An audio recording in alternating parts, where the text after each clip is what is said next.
नमस्कार. मी भाऊ तोरसेकर. तुम्ही बघत आहात प्रतिपक्ष. मित्रांनो, आपल्या मराठीमध्ये एक म्हण आहे, असून अडचण नसून खोळंबा. ह्या अनुभवातून तयार झालेल्या म्हणी असतात आणि त्याचे अर्थ समजून घ्यावे लागतात. अनेकदा आपल्याला या म्हणींचा प्रचारांचा उक्तीचा आपण उपयोग करतो, पण आपल्याला त्याचा नेमका अर्थ माहीत नसतो. मध्यंतरी मला आठवतं, धोबी का कुत्ता कुत्ता न घर का न घाटका, याचा मला माहीत असलेला किंवा मी समजूत करून घेतलेला जो अर्थ होता, त्या आधारावर मी त्या म्हणीचा वापर करून एक व्हिडिओ केला होता. पण एका चाणाक्ष वाचक श्रोत्याने मला त्याची माहिती ईमेल करून कळवली की हा शब्द कुत्ता नाहीये. कुत्ता म्हणजे कुत्रा, की धोबी घाटावर धोब्याबरोबर असतो आणि घरी पण असतो. पण तो मग घरचा कुत्रा आहे पाळलेला की धोबी घाटावरचा आहे हे कळत नाही. अशा अर्थी कुत्रा हा शब्द आला असेल, पण तो अपभ्रंश होता.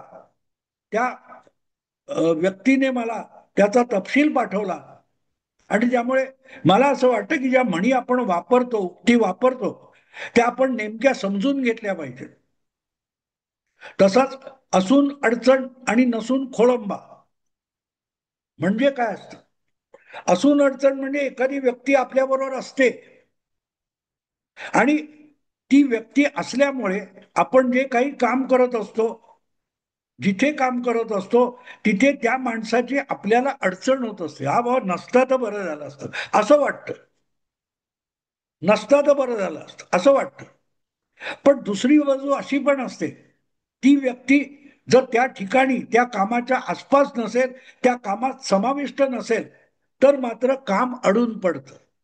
आणि त्या अर्थाने ते आलेले घ्या. आता कुठच्या लग्न समारंभ असतो, परिवाराचे कुठचे सण वगैरे असतात समारंभामध्ये, तिथे एखादं खूप म्हातारी व्यक्तिमत्व असतं, घरातला बुजुर्ग असतो आणि तो नसला तरी तो येईपर्यंत सगळ्यांचा खोळंबा होतो. आणि आला तर याच्या त्याच्यातल्या त्रुटी काढून इतकं डोकं उठवत असतो, नाकं मुरडत असते अशी व्यक्ती, की नसतं तर बरं झालं असतं असं वाटतं. आणि म्हणून असून अडचण, पण नाही आला तर अख्ख्या समारंभाचा खोळंबा, अशा अर्थी ती उक्ती तयार झालेली आहे. पण ती उक्ती मी, तुम्ही शीर्षक बघितलं तर मी बदलून मांडलेली आहे. नसून अडचण आणि असून खोळंबा, जे शब्द आहेत ते मी एकदम उलटफेर करून टाकलेले. की नसून अडचण म्हणजे ती व्यक्ती नाही म्हणून अडचण होते, आणि आला तर मग खोळंबा होतो. हे काय प्रकरण आहे असं तुम्हाला वाटेल. आणि हे मला अचानक सुचलेलं आहे. सध्या सगळ्या मराठी मीडियामध्ये ठाकरे बंधू एकत्र येणार आणि त्याचा आगामी मुंबई ठाणे वगैरे, प्रामुख्याने महाराष्ट्रभर नाही पण निदान मुंबई ठाणे हा जो MMRDA परिसर आहे, विस्तारित मुंबईचा प्रदेश आहे, या प्रदेशात ज्या स्थानिक संस्थांच्या निवडणुका व्हायच्या आहेत, त्या निवडणुकांवर ठाकरे बंधू एकत्र आल्याने किती प्रभाव पडेल, काय परिणाम होईल, त्यांच्यावर काय परिणाम होईल, इतर पक्षांवर काय परिणाम होईल, या दिशेने प्रचंड उहापोह चालू आहे. की कोणाला वाटतं की एकनाथ शिंदेचा धाबा दणाणलेला आहे, कोणाला वाटलं की भाजपला घाम फुटलेला आहे. प्रत्येक जण आपापल्या परीने हे करतोय. तर दुसरी बाजू म्हणते यांनी काही फरक पडत नाही, दोन ठाकरे बंधू एकत्र आले तर काही फरक पडत नाही. देवेंद्र फडणवीसांचे विश्वासू विधान परिषद आमदार लाड म्हणून आहेत, त्यांनी परवा प्रतिक्रिया देताना सांगितलं काही फरक पडत नाही. तो जो ठाकरे ब्रँड आहे त्याला बेस्ट पतपेढीच्या निवडणुकीमध्ये आम्ही त्यांची जागा दाखवून दिली आणि त्यामुळे ठाकरे बंधू एकत्र आले तर काही परिणाम होणार नाही. पण ते भाजपचे नेते आहेत, फडणवीसांचे निकटवर्ती आहेत, त्यामुळे त्यांच्याकडे परफेक्टली बोललं जाईल असं नाही, त्यांचा पक्षपात असणारच. तसंच दुसऱ्या बाजूचाही पक्षपात असतो. पण राज ठाकरे यांना सोबत घेतल्यानंतर किंवा घ्यायचं म्हटल्यानंतर तशी चर्चा चालू असताना उद्धव ठाकरे यांच्यासाठी मात्र अडचण निर्माण झालेली आहे.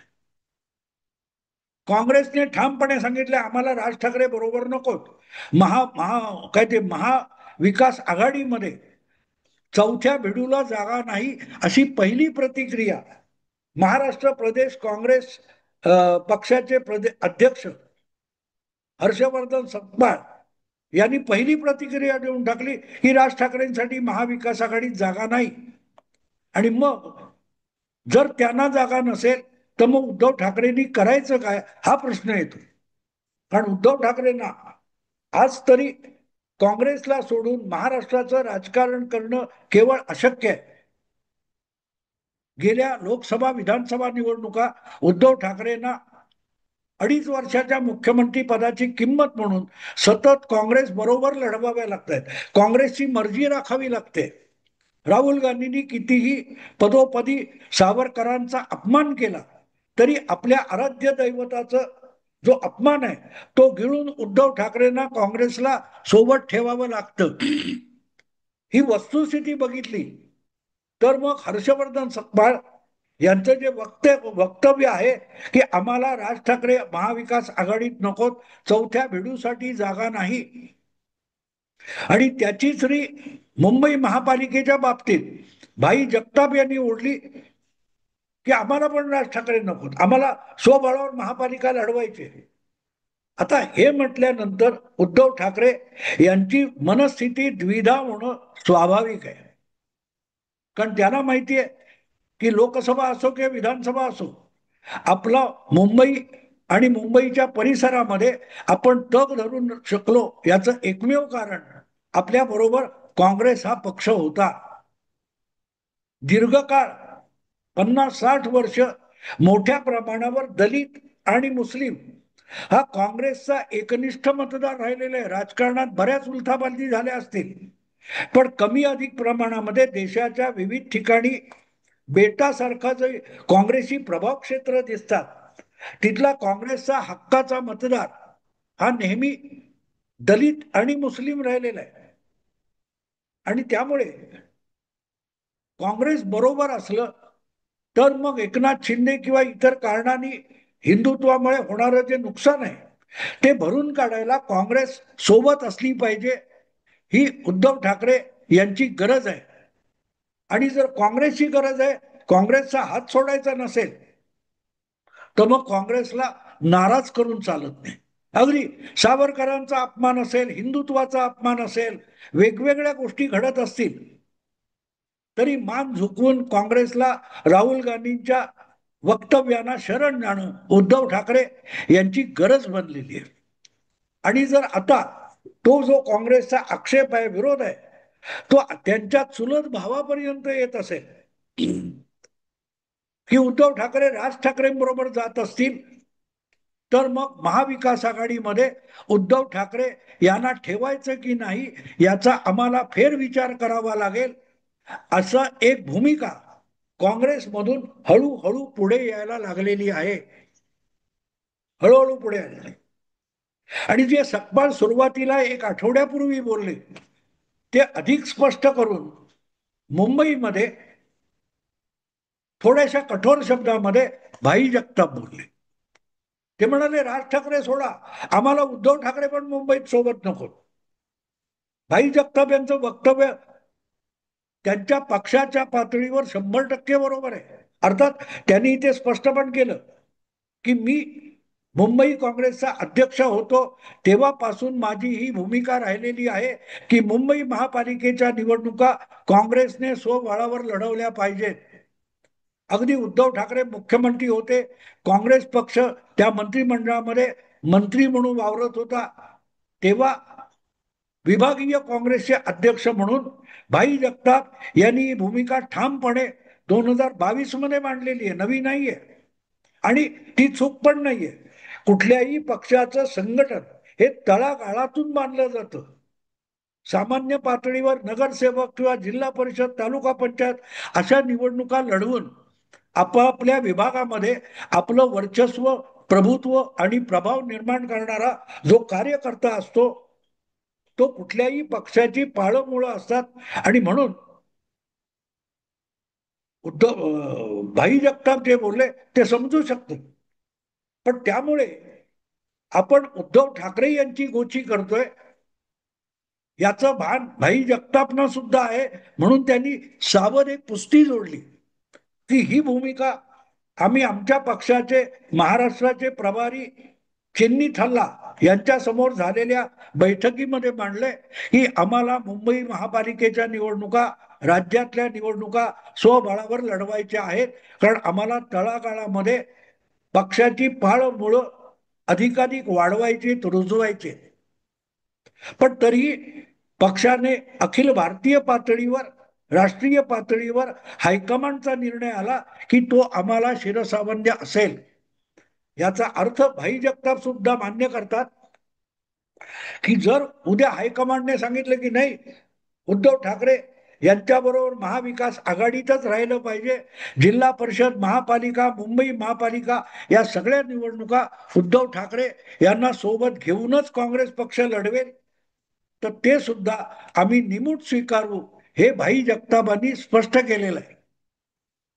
तीच गोष्ट आज विभागीय अध्यक्ष असलेल्या गायकवाड, वर्षा गायकवाड यांनी सौम्य भाषेत सांगितले. पण हे सगळं समजून घेतलं तर एक गोष्ट आपल्या लक्षात येते, ती म्हणजे राज ठाकरे हे उद्धव ठाकरे यांच्यासाठी सोपं वाटणारं गणित असलं तरी महाविकास आघाडीतले उद्धव ठाकरे आहेत त्यांच्यासाठी अवघड जागीचं दुखणं झालेलं आहे. एका बाजूला उद्धव ठाकरे यांना आपल्या चुलत भावाचा जो पक्ष आहे मनसे, त्याला पडणारी 2% किंवा मुंबईतली 4% मतं ही खुणावत आहेत की बघा राज ठाकरे आपल्या सोबत आले तर उबाठाच्या पारड्यामध्ये वेगवेगळ्या ठिकाणी कुठे 2% असतील, कुठे 7% असतील, कुठे 3% असतील, कुठे 11% असतील, अशी मनसेची मतं त्या वॉर्डमध्ये आहेत. ती उबाठाच्या पारड्यात पडली तर उबाठाचा तिथला नगरसेवक सहजगत्या निवडून येऊ शकेल, हा मोह चुकीचा असं मी अजिबात म्हणणार नाही. उद्धव ठाकरेंना त्याचा मोह होऊ शकतो आणि झालेला आहे. आणि म्हणून तर 17-18 वर्षाचं हे अगदी घरातलं भांडण मिटवून कुठलं ना कुठलं निमित्त काढून दोन भाऊ एकमेकांच्या निवासस्थानी जात आहेत, लहान मोठ्या कुठल्याही समारंभामध्ये समाविष्ट होणं, सहभागी होणं यासाठी पुढाकार घेत आहेत. पण दुसरीकडे राजकारणातले जे उद्धव ठाकरे आहेत आणि महाविकास आघाडीतले उद्धव ठाकरे आहेत त्यांच्यासाठी राज ठाकरे ही हे अवघड जागीचं दुखणं आहे. कारण ज्या मराठी अस्मितेसाठी दोन बंधू पहिल्यांदा एकत्र आले 5 जुलैला, ती अस्मिता सरळ सरळ बिगर मराठी परप्रांतीय यांच्यावर हल्ला चढवणारी आहे. आणि आता बिहारची विधानसभा निवडणूक ही आणखीन 2-3 आठवड्यात व्हायची आहे. अशा वेळे राज ठाकरे आणि काँग्रेस सोबत दिसली तर त्याची फार मोठी किंमत बिहारच्या निवडणुकीत काँग्रेसला मोजावी लागेल, उद्धव ठाकरेंना नाही. आणि मुंबईत प्रचंड प्रमाणात कदाचित 7-8% बिहारी परप्रांतीय राहतात आणि त्यातले अनेक जण केवळ मतदानासाठी सुद्धा बिहारला जात असतात. आता त्यांच्याकडून जर राज ठाकरे, उद्धव ठाकरे आणि काँग्रेस यांच्या मुंबईतल्या युतीचे परिणाम आम्हाला भोगायला लागतात, आम्ही मुंबईत असतो, असं जर त्यांनी आपल्या आप्तस्वकीयांना बिहारच्या विधानसभा निवडणुकीच्या काळात सांगितलं तर ती मतं काँग्रेसच्या विरोधात जाऊ शकतात. तिथे उबाठा शिवसेनेचा उमेदवार नाहीये. आणि म्हणून राज ठाकरे हा उद्धव ठाकरेंसाठी अवघड जागी दुखणं म्हणतात तसा प्रकार आहे. आणि म्हणून म्हटलं असून अडचण असं जे म्हणतात त्या सोबत नाहीये म्हणून 4-5% मतं मनसेची आहे ती आपल्याला मिळू शकत नाही, ही अडचण आहे. म्हणजे राज ठाकरेंना सोबत घेतलं तर ती 4% मतं मिळतील मुंबईतली. पण त्यामुळे काँग्रेस दुरावणार असेल तर काँग्रेसची मुंबईमध्ये नाही म्हटलं तरी 12-15-17% मतं प्रत्येक वॉर्डामध्ये असू शकतात. आणि त्यामुळे राज ठाकरेंना सोबत घेतलं तर राज ठाकरे सोबत आहेत म्हणून काँग्रेससाठी आणि काँग्रेसमुळे आपोआपच महाविकास आघाडीत असलेल्या उद्धव ठाकरे यांच्यासाठी अडचण आहे. हा एक भाग झाला. राज ठाकरे म्हणजे सोबत असून उद्धव ठाकरे यांच्यासाठी अडचण आहे. किंवा काँग्रेस आघाडीत राहायचं तर राज ठाकरे नाहीत म्हणून त्यांना मिळणारी मतं ही आपल्याला मिळणार नाहीत. म्हणून उद्धव ठाकरे यांच्यासाठी राज ठाकरे नसून सोबत नाहीत म्हणून ती 4% मतं गमवावी लागतात. म्हणजे राज ठाकरे हे उद्धव ठाकरेंसोबत नसून अडचण आहे. 4% मतं घरातली मतं आहेत, ठाकरे ब्रँडची मतं आहेत, पण कमी होतात कारण त्यांचे उमेदवार आपल्या उमेदवाराच्या विरुद्धच लढणार. त्यामुळे राज ठाकरे हा नसून उद्धव ठाकरे यांच्यासाठी नसून अडचण आहे. पण असून सुद्धा नसून अडचण आहे पण असून राज ठाकरे हा खोळंबा म्हणजे काय असं तुम्हाला वाटेल. परवा जे काय वोट चोरी मतयादीतले गोंधळ या निमित्ताने निवडणूक आयोगाची विरोधी पक्षांच्या शिष्टमंडळाने भेट घेतली. त्यानंतर लागोपाठ 2 दिवस भेट घेतली. मुख्याधिकारी काय निवडणूक आयोगाचे मुख्याधिकारी महाराष्ट्रातले आणि निवडणूक आयोगाचे मुंबईतले एक प्रमुख अधिकारी या दोघांची भेट घेतल्यानंतर जी काय पत्रकार परिषद घेतली त्या पत्रकार परिषदेमध्ये राज ठाकरे यांनी मांडलेली जी भूमिका आहे ती भूमिका ही उद्धव ठाकरे यांच्यासाठी खोळंबा आहे. पण फक्त उद्धव ठाकरे यांच्यासाठी नाही तर संपूर्ण महाविकास आघाडीसाठी राज ठाकरे हा खोळंबा आहे. आठवतं राज ठाकरे काय बोलले की एकही चूक राहता कामा नये मतदार यादीमध्ये. मतदार याद्या परिपूर्ण असल्या पाहिजे आणि त्या परिपूर्ण करण्यासाठी भले अजून 6 महिने लागले तरी चालतील.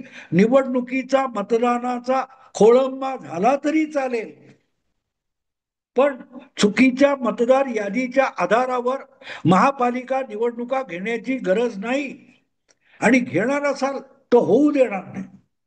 पत्रकार परिषदेत अजून 6 महिने खोळंबा झाला तरी चालेल ही भूमिका राज ठाकरे यांनी ठासून मांडली. आणि तेवढ्यावर न थांबता 2-3 दिवसामध्ये राज ठाकरे यांनी मला वाटते गोरेगावच्या नेस्को कंपाऊंड मध्ये आपल्या हजारो कार्यकर्त्यांचा एक मेळावा घेतला आणि त्यामध्ये थेट निवडणूक आयोगाला धमकी देऊन टाकली की मतदार याद्या परिपूर्ण आणि सुस्थितीत योग्य तऱ्हेने झाल्या नाहीत तर निवडणूक घेऊ देणार नाही. याचा अर्थ काय होतो मित्रांनो. राज ठाकरे सांगतायत की त्यांना अपेक्षित आहे त्याप्रमाणे मतदार याद्या तयार होत नाहीत तोपर्यंत महापालिकेच्या निवडणुका होताच कामा नयेत. म्हणजे राज ठाकरे हे मुंबई महापालिका ठाणे महापालिका ज्या काही निवडणुका आहेत त्यासाठी एक खोळंबा होऊन उद्धव ठाकरे यांच्या समोर उभे आहे. राज ठाकरे नसले 4% मतं जातात असले तर निवडणुका होण्याची काही गॅरंटी उरत नाही. कधी होतील माहित नाही. खोळंबा आहे. राज ठाकरे हे असून उद्धव ठाकरे यांसाठी अडचण आहेत कारण काँग्रेस सोबत राहत नाही. नसून राज ठाकरेंची मतं आपल्याला मिळणार ती मिळत नाहीत आणि असले तर पूर्ण निवडणुकीचा खोळंबा. बघू काय होतं ते. आत्ता थांबतो. आवडलं लाईक करा शेअर करा आणि प्रतिपक्षाला सबस्क्राईब करा. नमस्कार.